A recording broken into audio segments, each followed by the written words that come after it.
اگر وہ علی ڈار کو سامنے لے کے آئے ہیں تو وہ تو وقت بتائے گا کہ وہ کتنا ہی انفلوئنشل ثابت ہوتے ہیں اور سیاست میں کتنا اپنا اثر دکھاتے ہیں۔ تو یہ ثابت ہو گیا کہ ہاؤس آف شریف جو ہے اس میں اب قیادت یہی رہ گئی تھی۔ اس میں اب آ جاتے ہیں جی کہ جو حمزہ ہیں وہ آؤٹ ہو گئے، پہلے ان کو آؤٹ کیا گیا، اب وہ خود نہیں آنا چاہتے۔ اب اس کو کوئی آ کے کہتا ہے، کوئی مناتا ہے، وہ نہیں مانتے، وہ مان کے نہیں دے رہے، وہ کہتے ہیں بھائی بس میں سیاست نہیں کروں گا، میں یہ اس میں نہیں آؤں گا، میری بہت مطلب جو ہم نے سنا ہے وہ سمجھتے ہیں کہ ان کے ساتھ بڑی زیادتی ہوئی ہے اور ان کی جو ان کا جائز حق تھا وہ ان کو نہیں دیا گیا، ان کو جان بوجھ کے نظر انداز کیا گیا، نظر انداز ہی نہیں بلکہ ان کو پش کیا گیا، نکالا گیا اس سیاسی عمل سے۔ تو وہ کہتے ہیں کہ ٹھیک ہے پھر جو کر رہے ہیں وہ کر کے دیکھ لیں۔ اچھا اب رہ گئے پیچھے کون؟ ایک شہباز شریف، نواز شریف اور مریم نواز۔ اب جب کہ یہ دو حکمران ہیں، ان میں شہباز شریف اور مریم نواز حکمران ہیں، تو پیچھے کون بچا؟ نواز شریف۔ اب نواز شریف جو ہیں وہ ان کی مطلب کیا بندہ اس شخصیت کے بارے میں کہے، بڑے باعزت ہیں، بڑے ان کا بڑا روب و دبدبہ رہا ہے، وہ ان کی سیاست جو نون لیگ کی سیاست ہے اس کا مطلب ہی نواز شریف تھا۔ لوگ کہتے تھے کہ لوگ ووٹ نواز شریف کی ذات کو دیتے ہیں، اور اس میں کوئی شک نہیں ہے، جب تک نون لیگ ان رہی تو جو سیاست ہے وہ نواز شریف کے ارد گرد گھومتی رہی۔ گھومنے کو کہتے ہیں کہ آج بھی ان کے ارد گرد گھوم رہی ہے، لیکن وہ خود گھومے ہوئے ہیں، وہ بیمار ہیں، وہ عمر رسیدہ ہیں، ان کو تو مجھے لگتا ہے کہ بہت سی چیزیں ابھی یاد ہی نہیں رہتی ان کو۔ ان کی جو ایک ہوتی ہے نا انسان کی جو قوت، اور اس کے ساتھ وہ قوت وہ جو یادداشت ہوتی ہے، اور پھر یہ کہ آپ چیزوں کو یاد رکھ کے پھر اس کو سمجھ کے اس کو انالائز کر کے آپ آگے چلتے ہیں، وہ تو اب ان کے پاس ہے ہی نہیں، کچھ بھی رہا ہی نہیں ہے۔ تو وہ نہ تو وہ فیصلہ کر پاتے ہیں، نہ ہی انہیں کچھ چیزیں یاد رہتی ہیں، وہ کیا سے کیا بول جاتے ہیں۔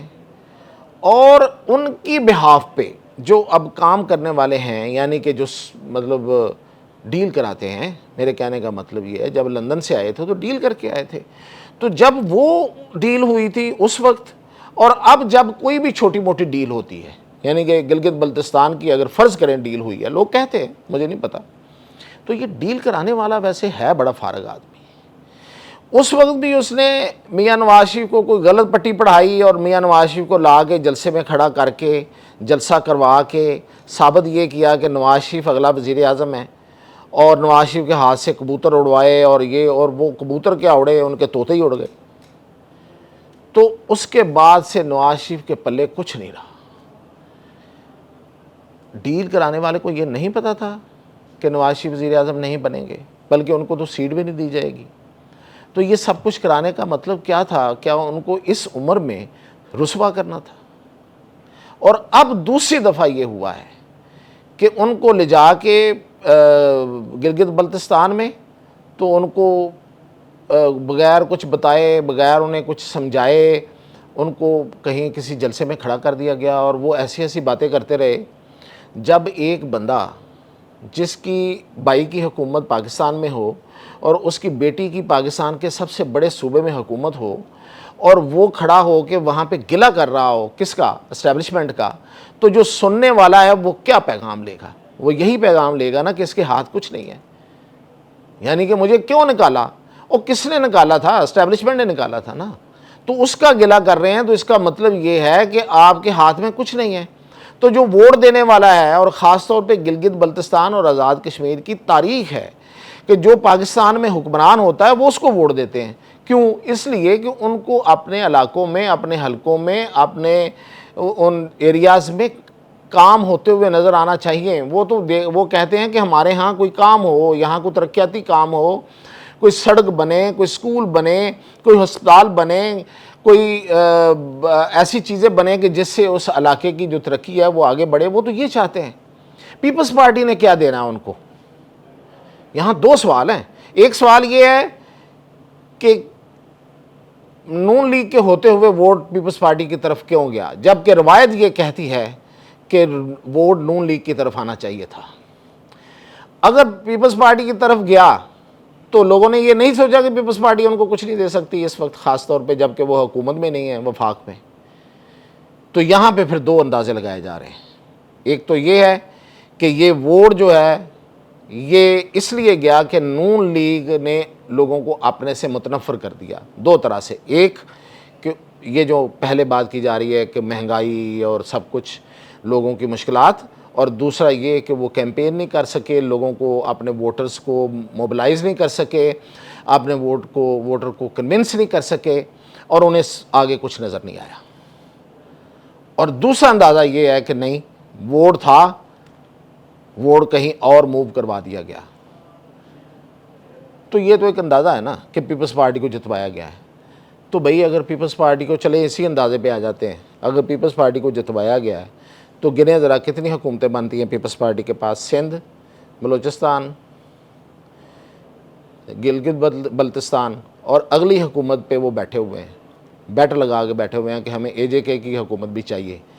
تو اگر تو انہوں نے فرض کریں کہ یہ سب کچھ کیوں ہو رہا ہے، یہ تین حکومتیں تو ان کے پاس آ گئیں، یعنی کہ 28ویں ترمیم کے لیے، تو 28ویں ترمیم کیا اتنی بھاری ہے کہ اس کے لیے تین حکومتیں دینی پڑ جائیں، اور پھر وفاق میں بڑے بڑے عہدے بھی دیے ہوئے ہیں؟ کیا اس میں ایسا کیا سانپ ہے جو نکلنا ہے بھائی؟ تو مطلب دو ہی چیزیں ہیں، یا تو یہ ہے کہ دینے والے بڑے فراخ دل ہو گئے ہیں اور وہ پیپلز پارٹی پہ اب سب کچھ لٹا دینا چاہتے ہیں، یا پھر یہ ہے کہ پیپلز پارٹی ایسا کچھ بڑا کچھ دے رہی ہے ان کو کہ اس کی قیمت ہی ہے. اور دوسری پھر اگر اس پہ بات کی جائے تو وہ یہ ہے کہ پھر لوزر صرف اور صرف نون لیگ ہے. نون لیگ کو اپنے پتے نہیں کھیلنے آتے، پیپلز پارٹی زیادہ اچھے پتے کھیل جاتی ہے، اور خاص طور پہ جب وہ ٹیبل پہ بیٹھتے ہیں تو وہ جیت جاتے ہیں. تو یہ سارا سنیریو جو ہے نا وہ ایک طرف تو ضرور لے کے جا رہا ہے مجھے، باقی تو میں کسی نتیجے پہ نہیں ابھی پہنچا کہ سیٹیں دلوائی گئی ہیں یا انہوں نے بلیک میل کر کے لی ہیں.